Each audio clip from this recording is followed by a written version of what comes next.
Hello children, welcome to NCRT English classes. I am Manisha Shrivastava. Today I am here to explain poetry number 6 from the book Flamingo, which is for students of class 12th. The name of the poem is Aunt Jennifer's Tiger and it is written by Adrian Rich. In this video, I am going to tell you about the poem's central idea or outline and stanza-wise explanation of the whole poem. So let's start with about the poet, who is Adrian Rich. Adrian Rich was born on 1929 and died on 2012. She was born in Baltimore, Maryland, USA. She is widely known for her involvement in contemporary women's movement as a poet and theorist. Women's के लिए लिखने में, women's right के बारे में बात करने में बहुत उनको जाना जाता है.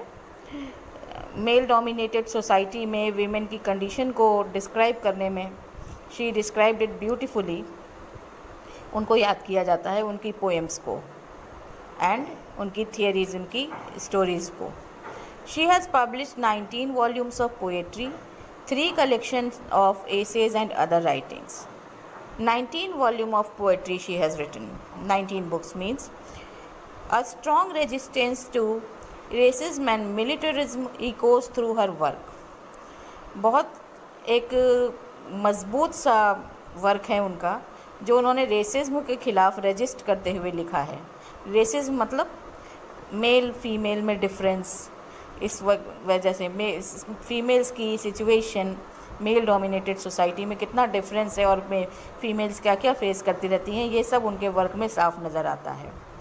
The poem aunt Jennifer's tiger addresses the constants of married life of women experiences. इस पोएम आंट जेनिफर टाइगर में भी पोएट ने मैरिड लाइफ किस तरह से कोई औरत एक्सपीरियंस करती है और क्या रेस्ट्रिक्शंस बर्दाश्त करती है और कितना उसके लिए बोझल हो जाता है एटमॉस्फेयर, उसको क्या कुछ बर्दाश्त करना पड़ता है, इस पोएम में साफ साफ बताया गया है. और वो आखिर चाहती क्या है, about her desires also. So let's discuss about poems outline और central idea of the poem. In her poem aunt Jennifer's tigers Adrienne Rich addresses the issue of male dominance. इस पोएम में यानी आंट जेनिफर टाइगर्स में Adrienne Rich male dominance के बारे में बात करती हैं. The poem brings out the struggles and conflicts a woman has to go through in male chauvinistic society. इस पोएम के थ्रू से बात करना चाहती हैं पोएट कि कितने सारे स्ट्रगल्स और कितने सारे इश्यूज़ से एक औरत को गुजरना पड़ता है जब सोसाइटी मेल डोमिनेटेड हो.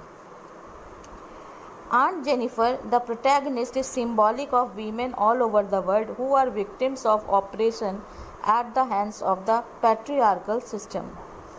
Aunt Jennifer जो कि मेन कैरेक्टर है इस पोएम का, वो पूरी दुनिया के औरतों का एक सिंबल है, एक रिप्रेजेंटेटिव है जो यहाँ के मेल डोमिनेटेड सिस्टम को रिप्रेजेंट करता है, मेल डोमिनेटेड सोसाइटी को.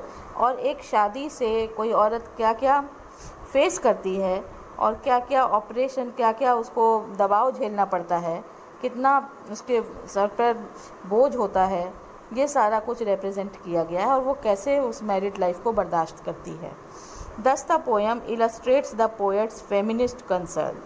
इस पोएम में मतलब पोएट ने फेमिनिस्ट कंसर्न को, वुमेन के बारे में बात की है, जिसका एक सिंबल है aunt Jennifer. This was the central idea of the poem. Now I will discuss stanza-wise explanation of this poem. And stanza 1 is: Aunt Jennifer's tigers prance across a screen, bright topaz, denizens of a world of green. They do not fear the men beneath the tree. They pace in sleek chivalric certainty. Denizen means a person, an animal, or a plant that lives, grows, or is often found in a particular place. Sleek means elegant.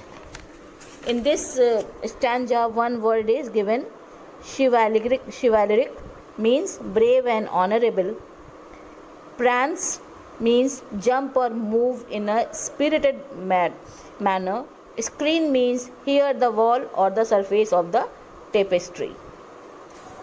Certainty, confidence. Now, the explanation of this stanza will be: Aunt Jennifer's tigers prance and move across a screen or panel.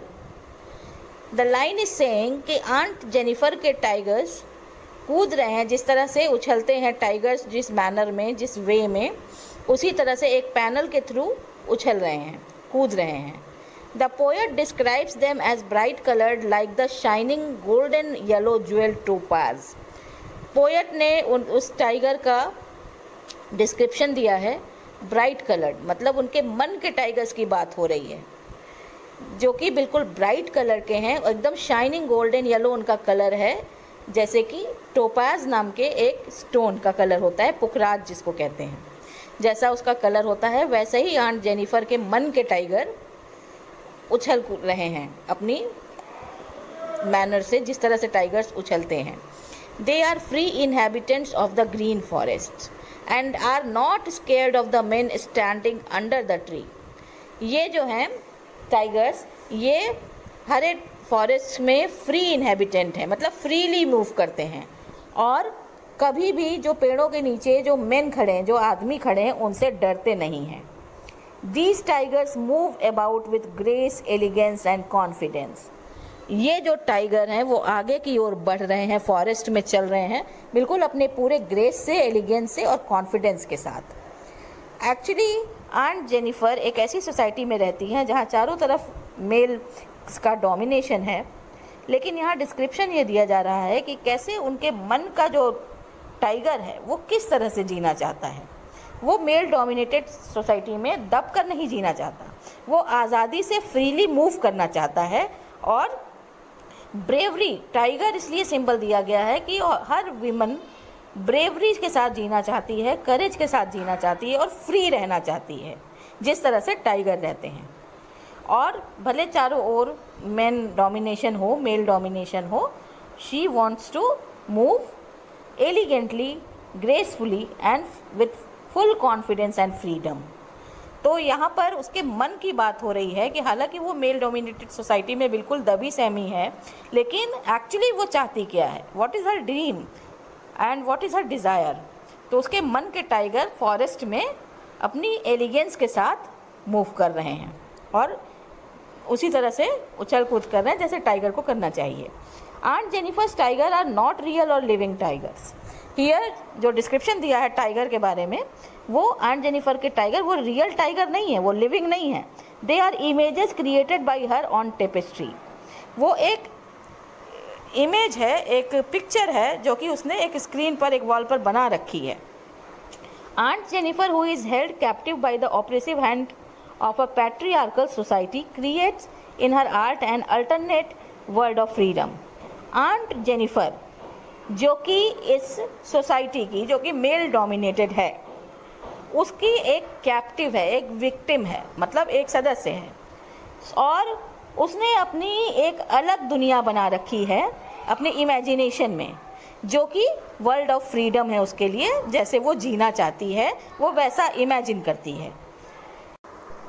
The tigers represent her dreams, her desire to be free from constant fear and oppression that govern her life.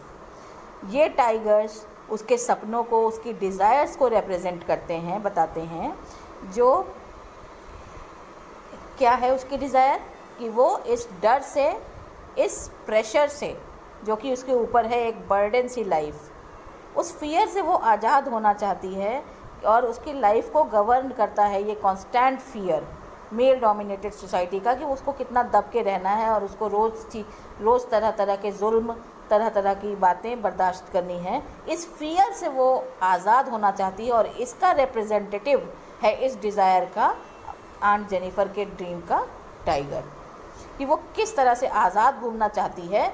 और जबकि होता क्या है society में, औरत को हमेशा दब कर जीना पड़ता है, घुट घुट कर जीना पड़ता है. तो उस घुटन से, उस डर से वो हमेशा के लिए आज़ाद होना चाहती है और एक टाइगर की तरह फ्री होकर जीना चाहती है। These majestic and fearless tigers also present a sharp contrast to Aunt Jennifer herself. ये जो मैजेस्टिक और फियरलेस टाइगर्स जो है ब्रेव का रिप्रेजेंटेटिव होता है, ब्रेवरी का और करेज का, और ये बिल्कुल आंट जेनिफर का जो कैरेक्टर है कि वो बिल्कुल डरी सी रहती है, she is scared of her husband, she is scared of the society and all around, तो ये बिल्कुल कॉन्ट्रास्ट है। टाइगर्स ब्रेवरी का रिप्रेजेंटेटिव है, करेज का रिप्रेजेंटेटिव है, और आंट जेनिफर जो लाइफ जी रही है वो she is always scared of, हमेशा डरी सी हुई है, उसके ऊपर तरह तरह का प्रेशर है सोसाइटी का, औरत होने का की घुटन है कि उसको किस तरह की लाइफ जीनी पड़ रही है, और जबकि वो बिल्कुल टाइगर के जैसे जीना चाहती है, एक कॉन्ट्रास्ट लाइफ जीना चाहती है। वो is bound by the constants of married life.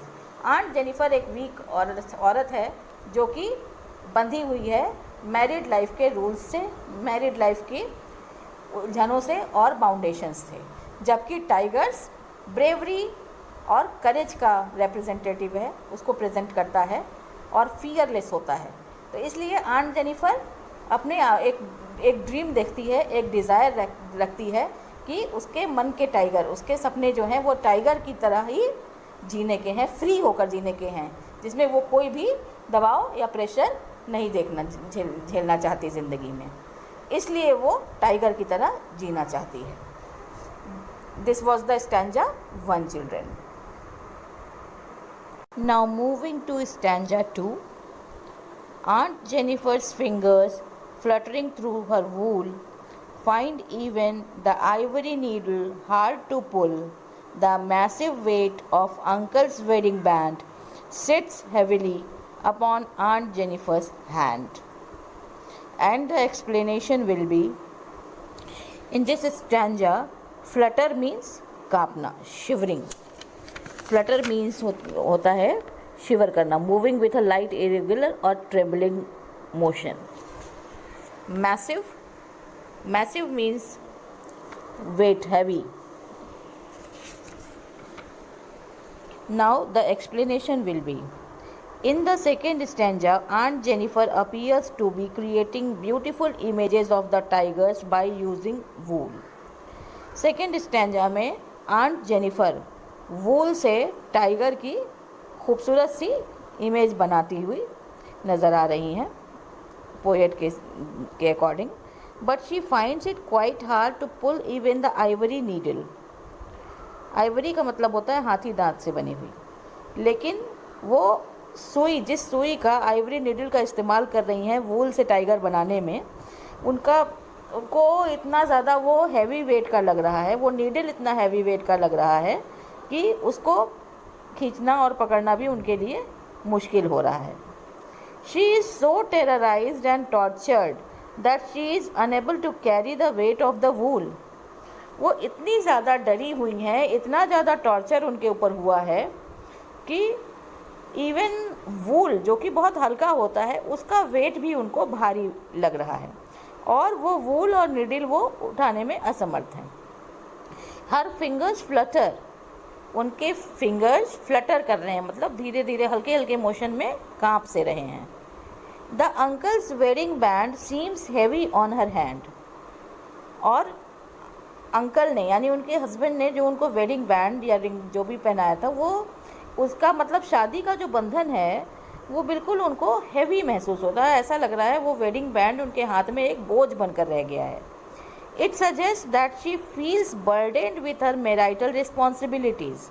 Means ये है कि वो अपने आप को शादी की रिस्पॉन्सिबिलिटीज़, अपनी जिम्मेदारियों में अपने आप को उसके बोझ तले दबा हुआ पाती हैं। अब let me clarify everything. Through this stanza, the poet wants to convey the fact that a woman throughout her lifetime works to glorify the tiger, that is her husband. इस स्टैंजा में पोएट ये कहना चाहती हैं कि एक औरत अपनी पूरी लाइफ टाइम में अपने टाइगर यानी अपने हस्बैंड को खुश करने में, ग्लोरीफाई करने में अपना सारा कुछ लगा देती है। उसके लिए खाना बनाना, उसके लिए सारी तैयारी करना, उसके लिए टाइम से उठना, सब कुछ, बहुत सारा काम ऐसा है जो एक औरत पूरी ज़िंदगी अपने हस्बैंड के लिए करती है, अपने टाइगर यानी अपने हस्बैंड को खुश करने के लिए, उसको अच्छे से रखने के लिए करती है सारे sacrifices. But she feels so much subjugated that the marital bond becomes a burden on her. लेकिन वो इतना ज़्यादा दब जाती है अपनी रिस्पॉन्सिबिलिटीज़ को फुलफ़िल करते करते कि ये जो शादी का बंधन है वो उसके लिए एक समय में बर्डन सा होने लगता है, बर्डन, बोझ लगने लगता है। This is also the reality of aunt Jennifer's life. यही आंट जेनिफर की लाइफ की रियलिटी है। मीन्स अगर वो एक टाइगर की तरह से जीना चाहती है, फ्रीली जीना चाहती है, जहाँ पे कोई मेल डोमिनेंस ना हो, जहाँ उसका हस्बैंड उसको इतना प्रेशराइज़ करके ना रखे और वो उसके लिए शादी एक बंधन बन के, एक बोझ बन के ना रह जाए कि अगर मैंने ऐसा काम नहीं किया तो क्या हो जाएगा, अगर मैंने समय पे खाना नहीं बनाया तो क्या हो जाएगा। तो the beautiful lines are here to convey, wool के थ्रू और टाइगर के थ्रू ये कन्वे किया गया है कि एक निडल्स और वूल की सहायता से she is trying to create one tiger, the image of the tiger. But उसके लिए वो इतना मुश्किल काम है कि वो निडल पकड़ना और वूल पकड़ना कि उसकी हाथ कांपने लग रहे हैं। मीन्स वो अपने मैरिटल रिलेशन से वो इतना ज़्यादा प्रेशराइज्ड है, फील कर रही है कि वो वूल का और निडल का बोझ भी नहीं उठा पा रही है, जबकि वो जीना किसकी तरह चाहती है, एक टाइगर की तरह। लेकिन रियलिटी क्या है कि वो शादी के बंधन में, शादी की रिस्पॉन्सिबिलिटीज़ में इतनी बुरी तरह दब चुकी है कि अब उससे एक हल्का सा वूल और निडल भी नहीं उठाया जा रहा ताकि वो अपनी खुशी के हिसाब से एक टाइगर की इमेज ड्रॉ कर सके। This is the reality of aunt Jennifer's life and which represent every women in the society. Moving to the last stanza of the poem, which is stanza number 3. When aunt is dead, her terrified hands will lie, still ringed with ordeals she was mastered by. The tigers in the panel that she made will go on prancing, proud and unafraid. The hard words here are prance, as I told you, jump or move in a spirited manner. Ordeals means unpleasant or painful experiences. Mastered by means controlled by. Panel, flat board. Now the explanation of this stanza will be, the final stanza reveals a sad truth. ये जो final stanza यानी stanza number 3 है poem का, एक बहुत sad truth बता रहा है. The poet says that even death will not be able to release aunt Jennifer from the trauma she had to undergo during her life time. Poet यहाँ पर कहती हैं कि अगर आंट जेनिफर की डेथ भी हो जाती है तो भी वो अपनी लाइफ टाइम में जो तकलीफ़ से गुजरी है, जो ट्रॉमा उसने पूरी अपनी लाइफ टाइम में देखा है, उससे वो उस दुख से, उस तकलीफ़ से उबर नहीं पाएगी अपनी डेथ के बाद भी. Her life will be a story of her audience and the operation that she was subjected to.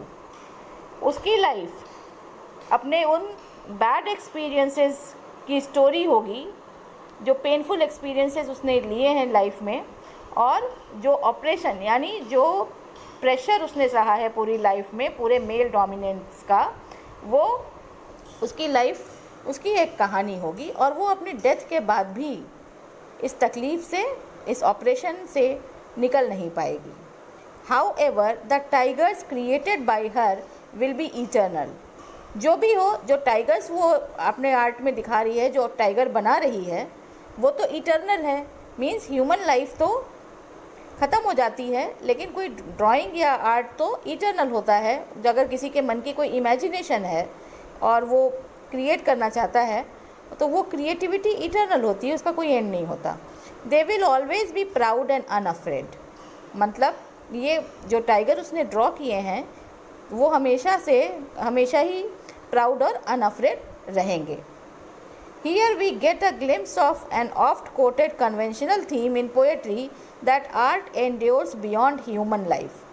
यहाँ पर हम एक थीम पोएट्री के बारे में पाते हैं या आर्ट के बारे में कि कोई भी आर्ट हो, कोई भी क्रिएटिविटी या इमेजिनेशन हो, उसकी लाइफ एक ह्यूमन लाइफ से ज़्यादा होती है. That is the theme of the poetry. Perhaps the poet wants to say that the women themselves are creating these tigers.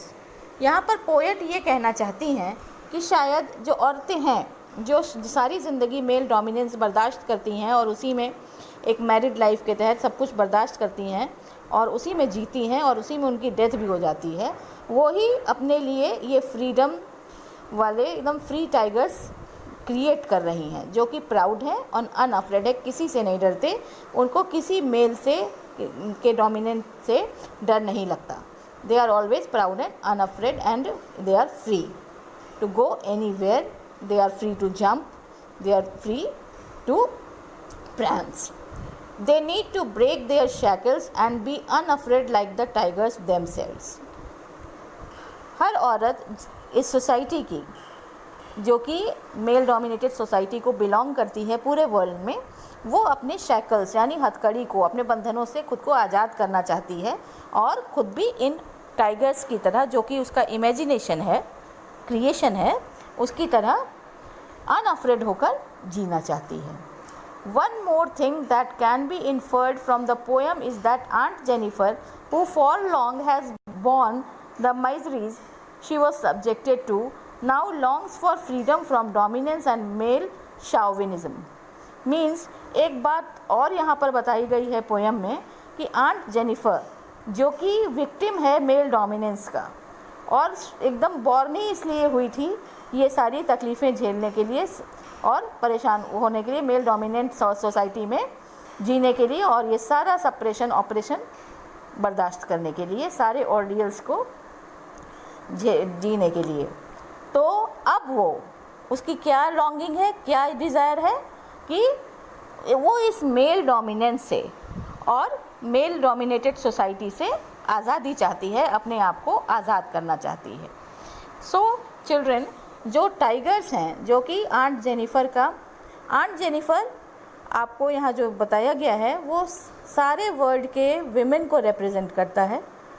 उसका एक टाइटल दिया गया है, एक नाम दिया गया है आंट जेनिफ़र, जो कि पोएट की इमेजिनेशन है, उन्होंने बनाया है. और टाइगर्स उस हर औरत की जो कि इस सोसाइटी में मेल डोमिनेंस को बर्दाश्त कर रही है और उसी में जी रही है और उसके लिए मैरिड लाइफ एक बंधन हो गई है और फिर भी वो जीती चली जा रही है. लेकिन उसकी विश क्या होती है, उसकी डिज़ायर है कि वो बिल्कुल अनअफ्रेड होकर जिए, जो उसका दिल चाहे वो करे और कहीं भी जाने आने की उसको फ्रीडम हो. अब वो औरत इस मेल डोमिनेटेड सोसाइटी से, मेल डोमिनेंस से बाहर आना चाहती है. उसकी ये लॉन्गिंग है, ये डिज़ायर है. ये इस पोएम की थीम है जो आपको बताई मैंने. और नेक्स्ट मैं आपको डिस्कस करूँगी what are the values highlighted in the poem and what are the poetic devices used in this poem. In this video, let's discuss about the theme, central idea of the lesson, and analysis of Aunt Jennifer's tigers, and I will also discuss the poetic devices used in this poem. So, the first theme about this poem is, the theme of the poem Aunt Jennifer's Tigers by Adrienne Rich is how the power of the patriarchy controls women's forms but not their minds. ये जो aunt Jennifer tiger poem है, इसकी theme है जिन्होंने Adrian rich ने लिखी है कि किस तरह से पैट्रियार्की सिस्टम जो है, पैट्रियार्की सिस्टम का मतलब होता है मेल डोमिनेटेड सोसाइटी, एक ऐसा सिस्टम जो सारा पावर मेल्स को देता है, फीमेल्स को नहीं. वो किस तरह से वीमेन के फॉर्म को तो उसके फिजिकल बॉडी को तो रोक लेता है लेकिन उनके दिमाग को नहीं रोक पाता. The poem makes this point by presenting the wild, interesting, powerful tigers embroidered by Aunt Jennifer and contrasting them with Aunt Jennifer, the oppressed wife. ये पोएम एक पॉइंट देती है, अपनी पॉइंट को प्रूव करती है कि ये मेल डोमिनेटेड सोसाइटी वुमेन के फिजिकल फॉर्म को तो कंट्रोल कर लेती है लेकिन उनके माइंड को नहीं कंट्रोल कर पाती. क्योंकि इसमें दिखाया है कि आंट जेनिफर, जो कि सारे विमेन को रिप्रेजेंट करती है सोसाइटी के, वर्ल्ड के, वो एक पावरफुल टाइगर्स बना रही है, एम्ब्रॉयडरी कर रही है वूल से, और उसका माइंड क्या कह रहा है कि वो ऐसी टाइगर्स की तरह ही जीना चाहती है, जबकि उसका लाइफ बिल्कुल कॉन्ट्रास्ट है। वो एक दबी सहमी सी लाइफ जी रही है, उसका हस्बैंड बहुत डोमिनेंट है और वो पूरी लाइफ इसी तरह दब के जीती चली आई है। और वो ड्रॉ क्या कर रही है, टाइगर्स वूल से डिज़ाइन कर रही है। क्यों? क्योंकि उसका मन, उसका दिमाग यही चाहता है कि वो टाइगर्स की तरह से फ्री होके जिए, उन्हीं की तरह से ब्रेव लाइफ, करेजियस लाइफ जिए, जबकि वो बिल्कुल कॉन्ट्रास्ट लाइफ जी रही है पैट्रियार्की सोसाइटी में। Aunt Jennifer's Tigers is a statement of conflict in women, especially between the impulse to freedom and imagination. Aunt Jennifer Tigers एक कॉन्फ्लिक्ट दिखाता है विमेन का फ्रीडम और इमेजिनेशन के लिए। लाइफ उसका कुछ और है और उसका इमेजिनेशन कुछ और है, जो कि फ्रीडम चाहता है। Aunt Jennifer wants a life that she embroiders on the panel. Aunt Jennifer एक ऐसी लाइफ चाहती है जो कि वो पैनल पे एम्ब्रॉयडरी कर रही है, आर्ट बना रही है, क्रिएटिविटी अपनी शो कर रही है। लेकिन वो क्रिएटिविटी क्यों सामने आ रही है? Because she wants that life. She wants a colourful by vibrant life which every woman should have the power to create. वो एक ऐसा कलर चाहती है, पूरा फुल वाइब्रेंट, मतलब कलरफुल लाइफ चाहती है, फ्री लाइफ चाहती है, जैसे वो कलर्स टाइगर को दे रही है, जैसा उसका डिज़ाइन बना रही है, वो वैसा ही लाइफ अपने लिए चाहती है कि हर वुमेन को इतना अधिकार होना चाहिए, इतना उसके अंदर पावर होना चाहिए कि वो अपने लिए वैसे वाइब्रेंट कलर की लाइफ बना सके जितना वो वाइब्रेंट और ब्राइट कलर टाइगर को दे रही है। She wants to live that life that she is creating on the panel, embroidering on the panel. Next theme is the poem deals with the pathetic condition of married women all over the world. सीधी बात है, अब वो एक contrast दिखा रहा है उसके imagination में। आंट जेनिफर जो लाइफ सोच रही है वो कॉन्ट्रास्ट है, जबकि वो जी कैसी रही है, एक पैथेटिक कंडीशन जी रही है, जिन कंडीशन में जी रही है।